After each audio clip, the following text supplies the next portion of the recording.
Welcome to 07. That was our 2-minute office tour. Hope you like that.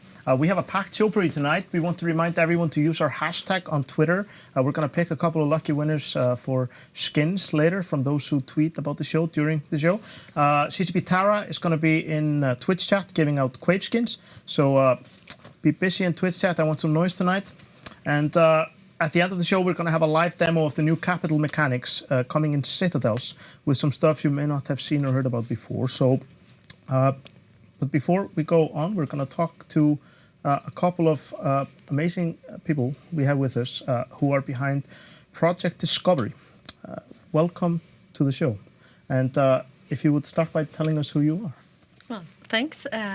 My name is Emma Lundberg, and I'm a researcher and director of the Subcellular Protein Atlas, part of the Human Protein Atlas project in Sweden. And I'm Attila Szantner. I'm the co-founder of Massively Multiplayer Online Science. Okay. You may notice I have one of my many work attires with me.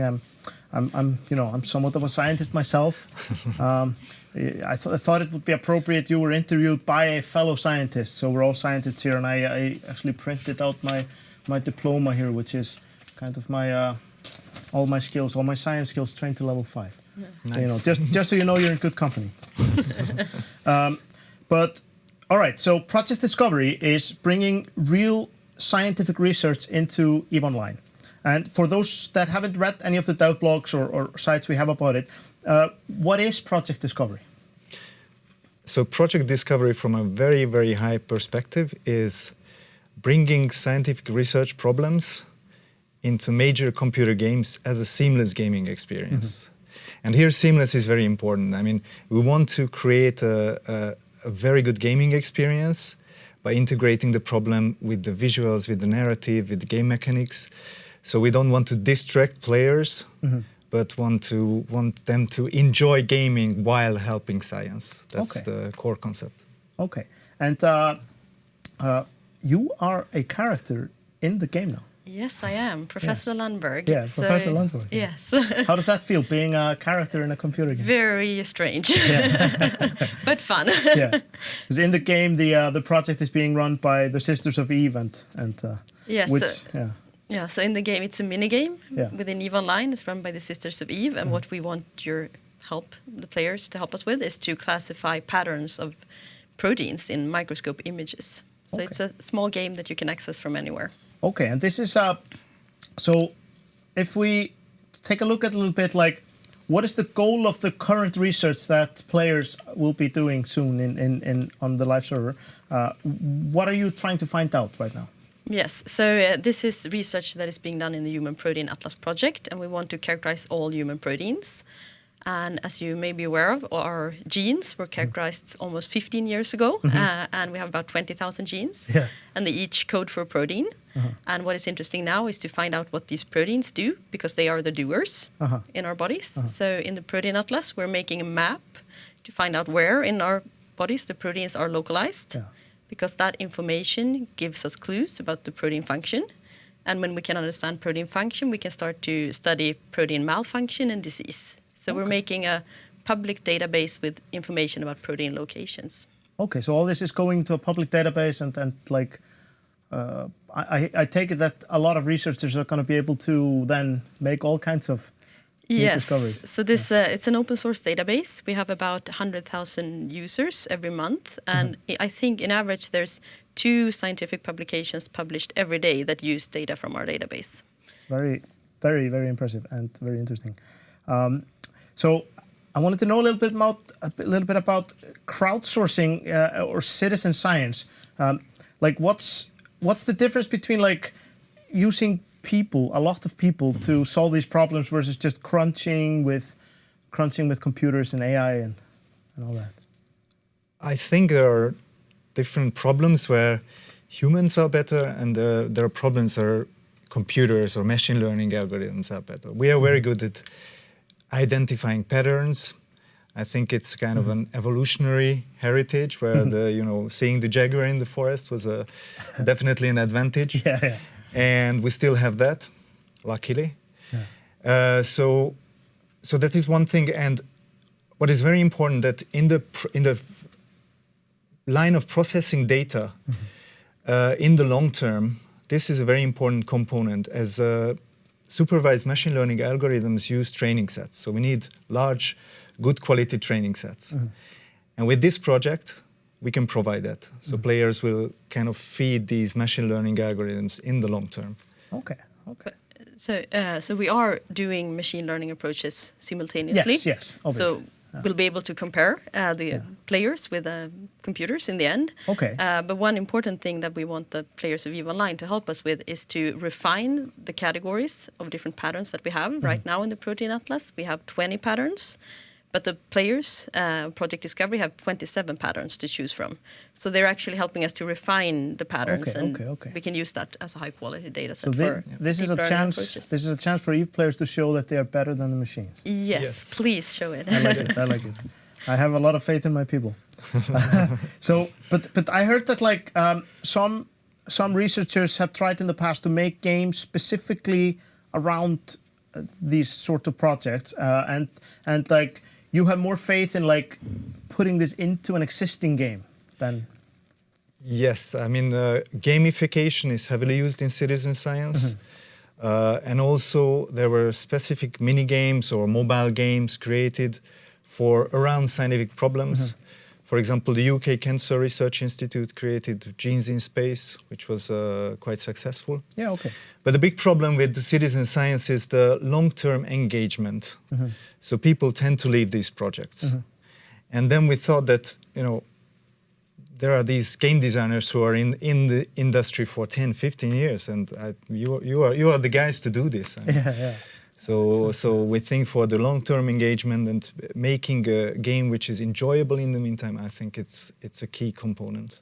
Yeah, I think it's very cool. Like everybody who works here, I think, and everybody who plays EVE Online is a huge fan of what's happening. So it's great to be able to combine our expertise. But if we look at what will constitute like success for this project for you guys, like what do you need to make this worthwhile? Well, I am super optimistic. So seeing how enthusiastic players are, I think we'll probably reach 100,000 classifications per day. Okay. Which is huge, because then we'll probably solve this project by summer, and we'll already have some very interesting data at FanFest. That's awesome, and that's going to be picked up by scientists all around the world. Yeah. And I'm more interested in the quality of these classifications. 100,000 doesn't say much if it's good or bad classifications. But we had a preliminary look at the data from the mass test and from CC, and it actually looks really good. So I'm also very optimistic. Brilliant. I'm very excited to see this progress. So there have been some players streaming the game. Morven Lagan was one of the players who's been very enthusiastic about it. And they've been streaming from CC and doing things. And how has that been, seeing players actually test this out now? It's been great. Yeah, it's amazing. I mean, we have been to FanFest, we've been to the EVE Vegas, and already there it was amazing to see players to be so interested in the project, so supportive. But if you want to name some people, I just had a Twitter message with Jadarion Fondown or somebody named like that. Yeah. And he was, I think, probably the first who reached level 100. Nice. In Project Discovery, Well like almost 2,000 classifications or something like that. Nice. And very, very helpful. So he offered his insights for the project. Yeah. And then I saw the Twitch stream of Ref about it during mass test. Yes. That was quite enthusiastic also. Yeah. And the Twitch stream that you mentioned, it was beautiful to see, because he made a 4-hour Twitch stream, and after 50 minutes, he became so confident in classifying the proteins that he actually said, when he saw one image which was a bit misclassified, he said that these guys don't know what they do. This is not fucking cytoplasm, and it is a beautiful way of seeing how this outreach works. Yeah. Already an enthusiastic scientist. Yeah. All right, this is really cool, and I just want to thank you for being on. And thank you. And it's great to have you here. We look forward to hearing more at FanFest. And then, we just want to encourage everybody to try this out when they can and help science. Also have some fun, because it's a lot of fun. It's very challenging and a good game. So thank you both. Thanks. Thank you. We're going to go and go around the house now and talk to some developers about things they have been working on for EVE Online. So we'll be back after that.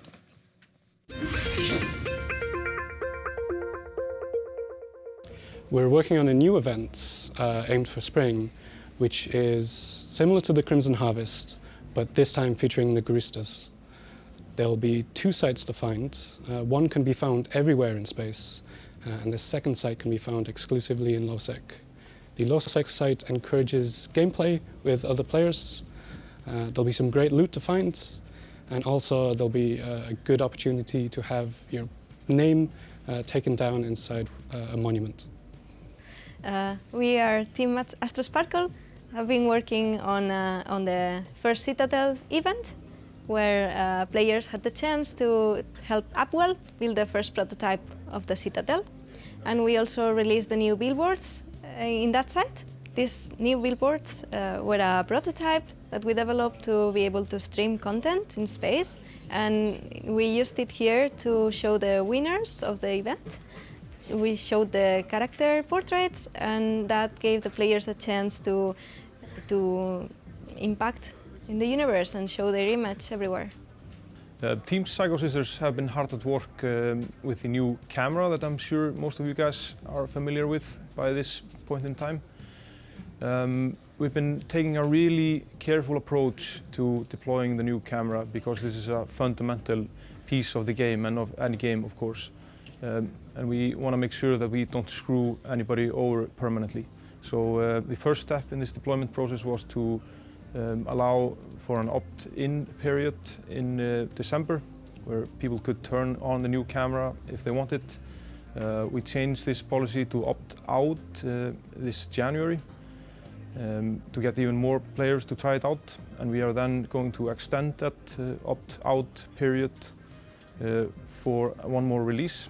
The reason we want to be so careful with the camera is that we want to make sure that everybody can still do everything that they could do with the old camera and more. We want to make sure that the camera is functional yet cinematic. We want to make sure that people who dislike any cinematic features can turn them off if they don't want them. This is of course a very, very delicate and tricky thing to get absolutely right, but we won't stop until we do. We had a really good workshop with the CSM a couple of days ago, where we sat down with two of them and essentially just watched them play EVE as they do. It was really interesting to see that the two guys had very different requirements, very different play styles, and it was really eye-opening in many cases to see the stuff that we've been working on in action. We were able to pick up a lot of good feedback points from this workshop. Some of these points we had already identified ourselves, and that just hammered in the importance of getting them right. But all the things they pointed out rightfully, and we're definitely gonna see what we can do about these things. We've been following up on skill trading mostly. We released that just recently, and we've been seeing all the interesting things going on afterwards and seeing where we can kind of make improvements. One of the most interesting things, I think, is just how many people have used skill trading. We saw like over 15,000 people use the feature in the first couple days it was out, so that's a really big one. And then, of course, watching what skills people are ripping out of their heads and putting into their heads is pretty fun as well. So unsurprisingly, the most extracted is definitely mining-related skills. Mining barge, mining, astrogeology, those are the top three. They've all been very common. And the most injected have been advanced weapon upgrades and drone interfacing, those big long trains that you really need but never really want to do. So, and weirdly, drone interfacing has been extracted a lot as well. We can't really figure that one out, but it's showing up like number 6 on the extracted list. We're only 2 months away from yet another EVE FanFest happening here in Reykjavik, Iceland, in this unique building behind me, Harpa, which will host EVE FanFest from April 21st to the 23rd. And we'll have pub crawl and, of course, party at the top of the world. And I would encourage you all to look at the FanFest website and the Facebook for EVE FanFest 2016 for more updates and news. So, for FanFest 2016, we will have 3 types of FanFest beers. First off, we'll have IPA, and it's called Hop Success. Second, we'll have Red Ale, called Safety Off. And then, to finish things off, we'll have Pilsner, Needs Reps. We're also working full force on the FanFest program, and tomorrow we will announce the first batch of the player speakers.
That was the very talented CCP Pointybits throwing a beautiful Bantam there. And we are joined by a CCP mimic. Welcome to the set. Hello. Yeah. Hi everyone. Welcome to the show. Yeah, so we have, there's a lot of things happening. There's a lot of things happening these days. They are indeed. Yeah, the CSM elections are starting this Monday. We are very busy finalizing the candidates list, and we'll publish the candidates list before the election goes live. We're also working very hard. And the minutes. Yes, the minutes. Everybody's looking forward to the minutes from the last week's summit. And in good tradition, we're trying to get that out as early as possible, and we're hoping to get the dev blog out tomorrow with those minutes included about the summit. So stay tuned for that. Exactly, and also definitely check out CSM Watch and Vote Match and Declarations of War and Event-T, and there's a bunch of other sites out there that are both tracking the CSM elections and who each of the candidates are and what they're standing for. So definitely check them out, do your research and vote.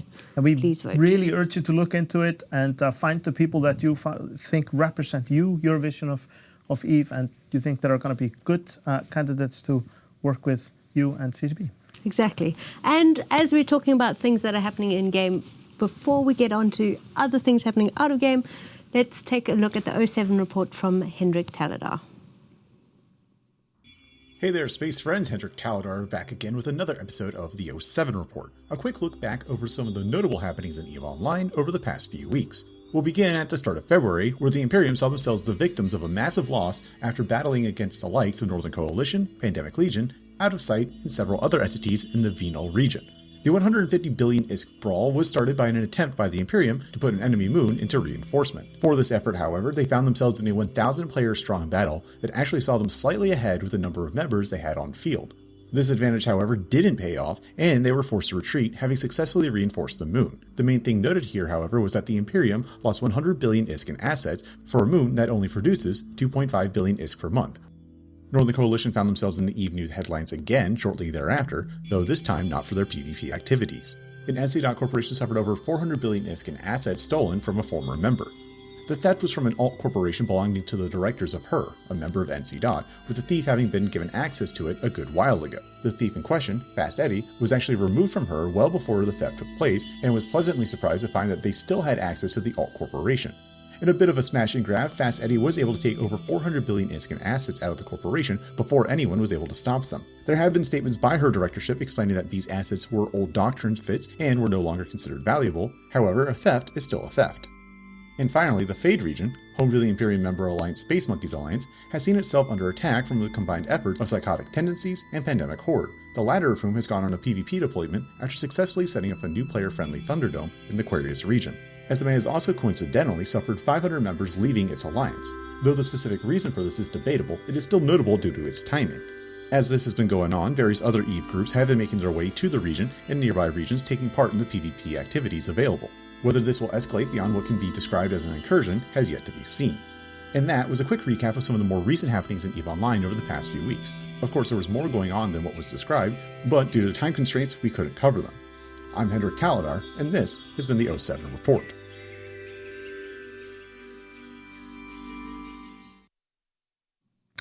Welcome back, and I want to remind you to use our hashtag on Twitter, 07show, and make some noise in chat for those skins that CCP Tara is giving out. All right, so what's happening? Yes, what's happening? Well, this weekend, so just 2 days away, there is going to be another Pew for Reps public roam, which is, I believe, leaving from G to 4.4 like it did not that long ago. There were 4 devs who went along last time. We're hopefully going to have more this time. Bunch of people. It's basically just a not purple shoot at fleet. Everyone flies around, kills everything else. It was a lot of fun, and if you've got nothing else to do on Saturday, then that's where you should be. And if you have something to do, cancel it and join anyway. Well, maybe not cancel it, because there's a bunch of other things happening this Saturday. Yes, that's true. Just this Saturday, as far as we go with player meets, we've got EVE London, where CCP Master Plan is, EVE Dublin, where CCP Affinity is, Dallas, Dresden, Houston, Athens, and Adelaide. Just on Saturday. Just on Saturday. Like, just on EVE Saturday. players all around the world are just like meeting up more and more frequently, it seems. It's great. Seems to be the way. Really great, really great. And we have a player gathering in Stuttgart in Germany on the 5th of March. And then there's an upcoming one in Düsseldorf that you Germans should keep a good eye out for. Toronto on the 12th of March. Yes, Toronto on the 12th of March, and on the 10th of March is Alpha X 45's birthday. So as a reverse birthday present, he is giving away the chance to win one of 2 Plex, and I believe they have an Amar hat and we'll pull names out. So if you want to win a Plex, then you have to go to the Toronto meet. Yeah. Which Book is on a the plane 12th ticket of to March. Toronto. Exactly. Win a Plex. Sounds like a lot of fun. And so Eve Meet, we want to tell people, of course, to go to Eve Meet. Yes. And find these meets, find a meet near you. Find something near you. Those were just the few that we found in the few minutes that we were checking them out. So definitely go on Eve Meet, find something that's close to you. And if you're thinking of having a meet, then definitely post it there so that other people can know about it. Yes, it's more fun with more people. Exactly.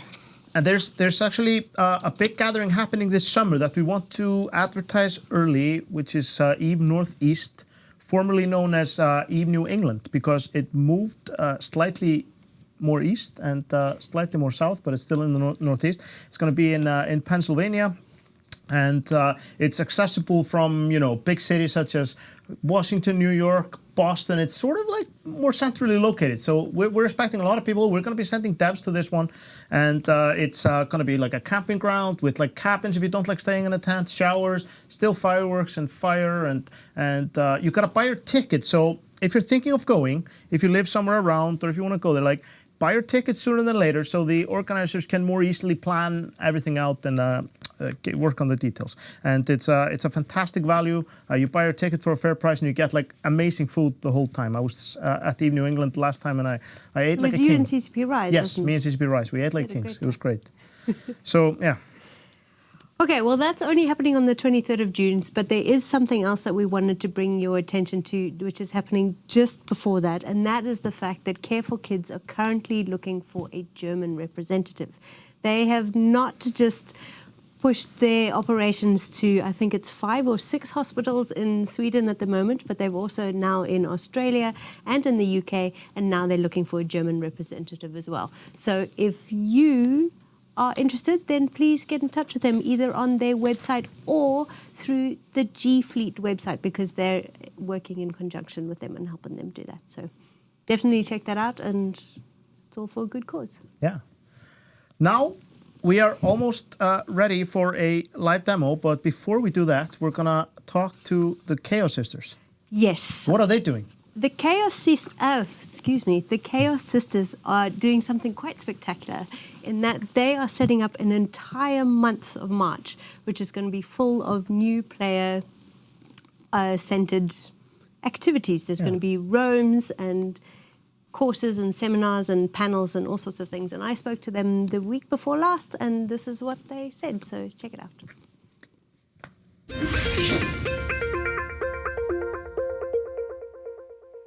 Well, we met in Eve University a few years back, and we were both on the staff there. We discovered that we both loved helping the new players and getting people undocking who wouldn't normally undock.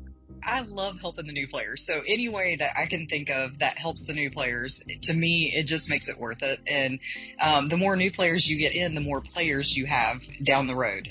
Basically, it's called March of the Newbros, and it's going to be a whole collection of different events and fleets and classes and stuff that are all going to be thrown by the different new player corps.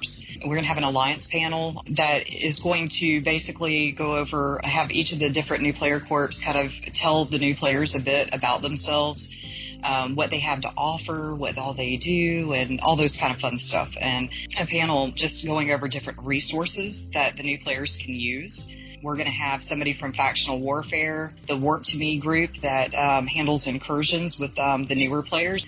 We've got a bunch of other people, some of the public roams like Spectre Fleet and Redemption Road. We also have the Women Gamers of Eve that's going to be represented there.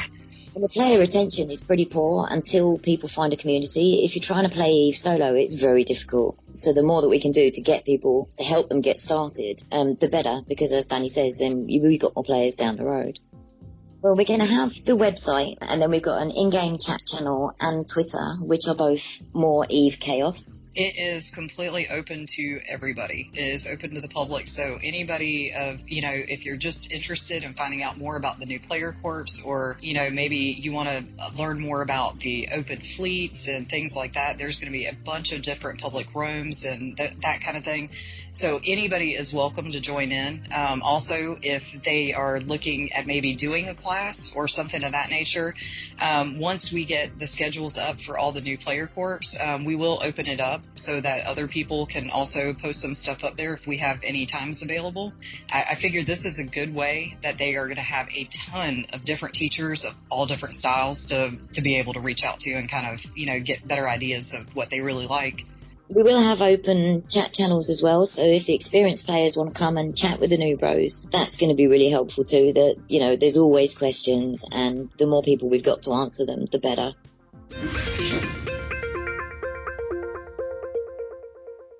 Hi everyone, and that's what's happening in March. So if you are a new player or if you want to help a new player, then definitely go and check out More Chaos on either their Twitter or their website or in-game or all the different channels that they have available. It's going to be a lot of fun, and there's a lot of information that's going to be available to new players. Lastly, as it comes to player-created things, is something from Locke Fox, which has been eagerly awaited by all of us. Luckily, we got it just in time to be able to show it on the show tonight, and that is a market report centered around what's been happening with skill trading. Take a look at this. Welcome to a special market summary from Eve Prosper. Today we will be covering the YC 118.2 release, specifically skill trading and other market effects.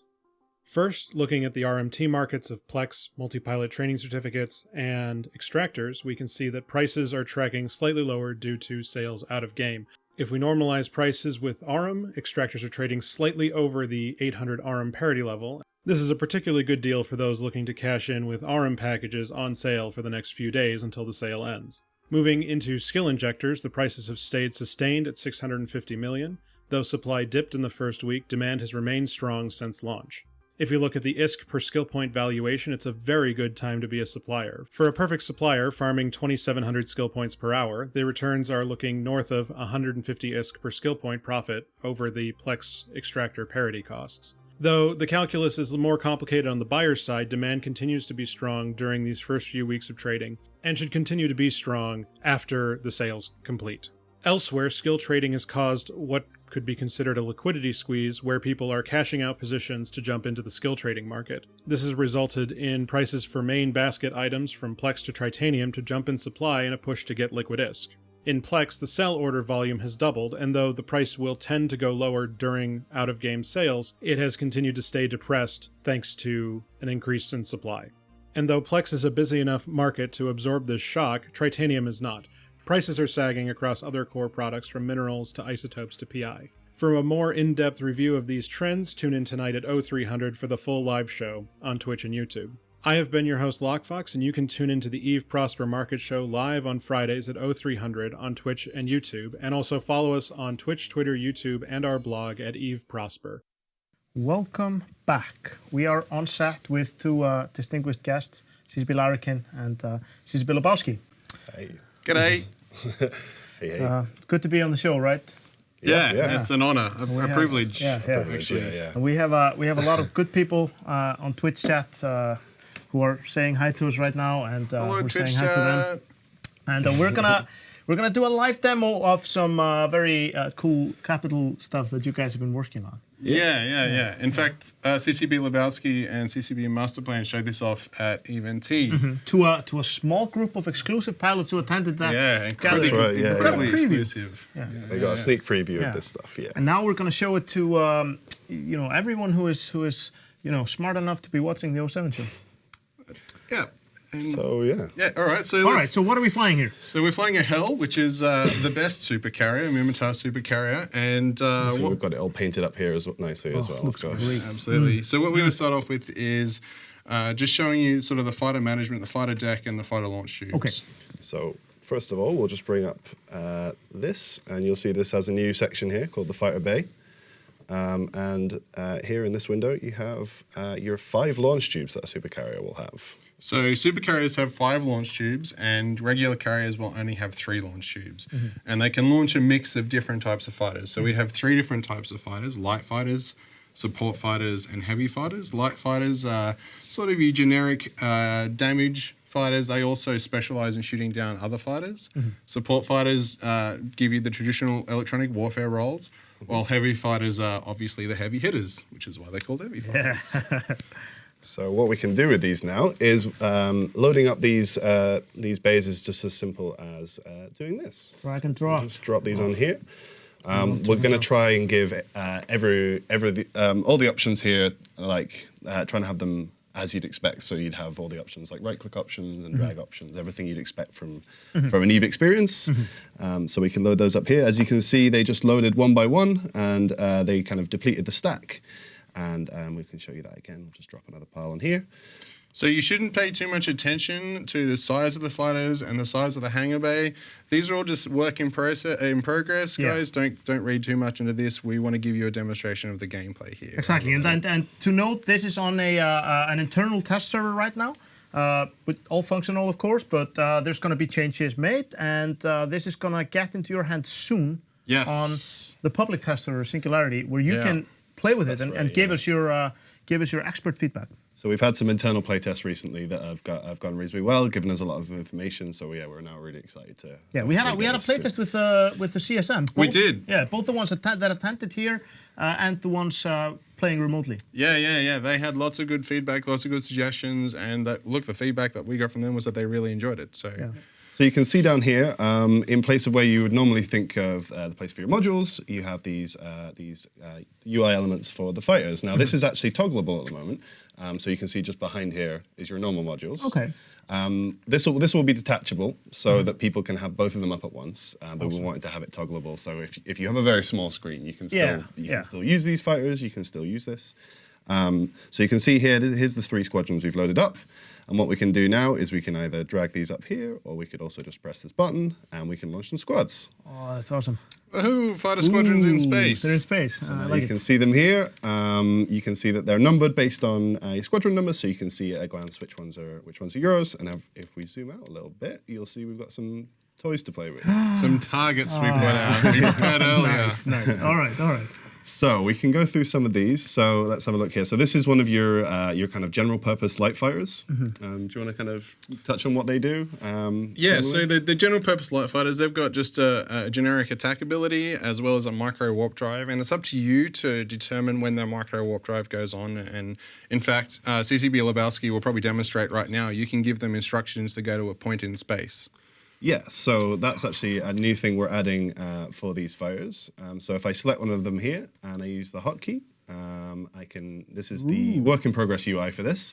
So you can see you can click out in a direction, and then once you click once, you can then give them a vertical order. And then if I click there, you'll see this little squadron. There he goes. So now he's off up there. Very geometrical. I like it. And the idea with this is that hopefully we're going to be able to allow people to do some very tactical positioning of these fighters, maybe avoid some some high-hitting targets that they don't want to get in range of. And they can go around like someone with smart bombs and stuff like that. Exactly. Well, in fact, the second fighter squadron you can see there, I think they're the Equites there. They're another type of light fighter squadron, and they're specifically designed to go shooting down enemy fighter squadrons. So we can probably actually illustrate that here quite nicely.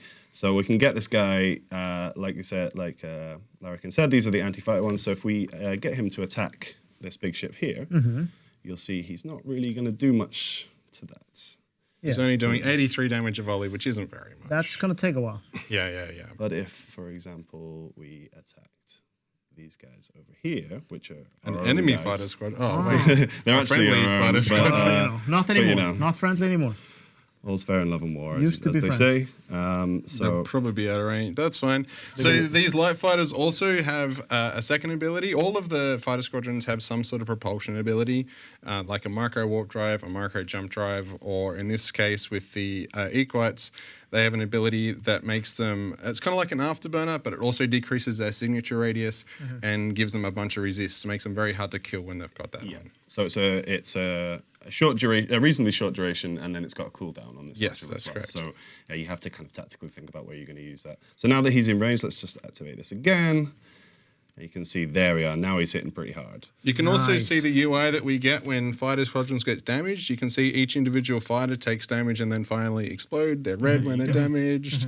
And these tooltips are a work in progress at this point, I should say. So these are still going to be changing, but you can see the basic principle here. We've got the number of healthy fighters in the squadron and the one that's currently being damaged. And this is the way that the damage is going to work with these fighter squadrons now as well. So you'll always be damaging the top fighter in the squadron essentially. Once that guy's down, the squadron gets a little bit smaller. Their power gets a little bit smaller, so their guns don't do hit less as hard. damage.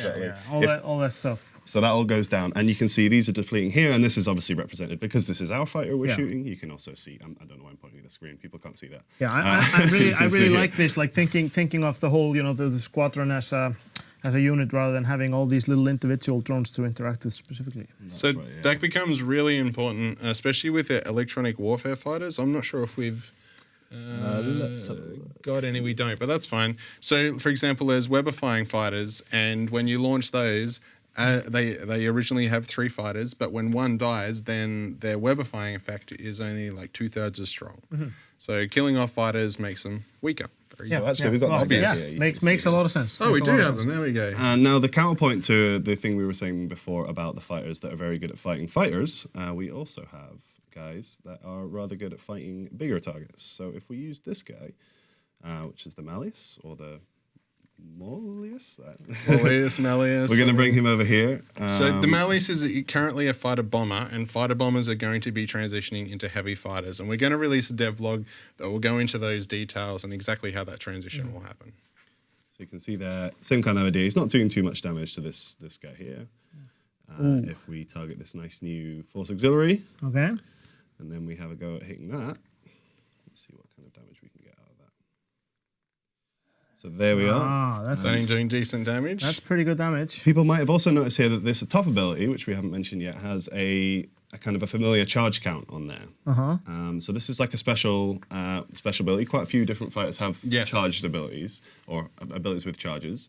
They don't actually use physical ammo, but what it means is you're limited to how many of those you can activate before it has to come back and reload. So we can see we can activate this here on this guy. This is going to do a whole ton of damage. It's a big hitter, and then that depletes. And once it's down to 0, you'd have to bring him back in, rearm him before you send it back out. Yeah. You'd really want to take these out before they get too close, I think. Yes, you will. And the cycle time on them is fairly long, but if you get you and a whole bunch of your buddies, you're going to be able to do some serious damage to targets. Now, obviously, we're shooting unmanned ships without any mods, so they don't have any resistances. But they can be quite powerful. It's brilliant. That's awesome stuff. So, do you want to I was going to say, do you want to show multi-select so we can show the different multi-select and setting several squadrons orders? That's very true. So, what we can do is just select all these. You can see these are now selected with the white box around them. And then, for example, we could select a target and we could press F1. That will then activate, or those fighters will then attempt to activate that ability on the target that you've given. So this means you can select groups of them, and you can activate all their propulsion modes at once. Or, for example, you could again use this multi-move, and you can send all your squadrons off at once. There you go. They're all. If we hit F2, they'll all go super fast. Yeah. So there they are. There we go. One of them. This one's still in cooldown. And then, as you'd imagine, recalling them works very similar. We can pull that down there, or we can click here. They'll then start coming back to the carrier. Very nice. Good work, guys. So we're not quite finishing showing you some shiny toys. Okay, so what more do we have? Well, we thought the Titan pilots might want to see a little bit of the bling that they've got coming up. So CCP Lebowski is just going to flip over to the Titan that we had prepared for this situation. Yep. Yeah, let's see how that goes. See if we can jump out of this ship just now. And we'll on over here. Don't mind this. Just pretend you didn't see the dev hacks. Exactly. That didn't happen. We've got the perks. There are no dev hacks. So we'll jump in here, and you can see a very familiar symbol here. Oh, I like that symbol. Now this is going to use the movement command, or I guess what you would say the movement targeting. control, the targeting controls, Yeah, in a different but equally interesting way. So what I can do here is this is our Doomsday beam. Again, numbers on here are. You should ignore the numbers, Yes. guys. Don't take the So numbers what too we can seriously. do is we can hopefully, and now I won't say my aim is very good at this, but we can hopefully. There's something exciting coming in here. So you can see that's charging up. Here we go. This is on a test server. Yes, it was Fingers working crossed. earlier. Oh, the effect's gone. The effect Okay. isn't working. That's a real shame. But ships blew up. Yeah, so ships blew up. So if you would have seen that, unfortunately you haven't here, but basically it has a kind of a charging effect, so people will see when it's coming and they can try and avoid it. Yeah. And then once it charges up, Yeah. it hits with all the force of a million suns. And So this is a TV show where we describe visual effects. yes, yeah. It's basically radio. Yeah, we could do a radio show now. All right. So, but that's My pretty mum cool. did It's say I like had the face for radio. this is so this is at least a technically functioning version of the slashing beam that we've seen in concepts before. And we're hoping we're going to get these on the test server soon, TM, so that you guys can start playing with them. You should totally ignore the numbers, guys. Are the effects turned on in the escape menu? Maybe we Someone turned might them off. Turn them off? No, we're okay. Yeah. Okay. Well, our PC is Oh, running there low we on go. battery. That That's might be cool. Yeah, well, we'll be quick. So yeah, but yeah, these will be in people's hands as soon as we can. Obviously, as you can see, they're still need some testing done, and they're still in a work in progress, but they're getting there. Awesome. There was one more thing we wanted to talk about. We did. We announced it on Devlog recently. We have a brand new module called the Capital Emergency Hull Energizer, and I think we have a little bit of footage we can show you off of that actually in action. Yeah, we have some footage ready for that. So if we can bring that up, we The can. brand new module that we've got. Yeah. So what does it do? This module, when you activate it, it sets all of your hull resistances to 99.9%, so you can't take any hull damage, and you probably won't die. But it instantly burns the module out. So the module can only cycle once. It takes a bunch of capacitor and burns out and isn't usable anymore. You'll have to refit it and put it in. Yeah, so it's like the last kind of straw. Draw all the enemy fire and activate. Yeah, exactly. Yeah. It's a bit of a Hail Mary. Yeah, I like it. So all of this stuff coming to a test server near you soon. And yes, I think that's it for us and also for this show. So I want to thank you guys a lot for coming on. It's been a pleasure. Absolute pleasure. And to the rest of you, hope you enjoyed this show. And we are going to call it a night.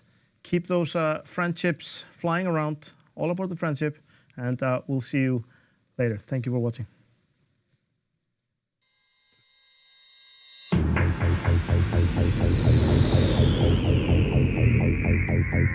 Bye.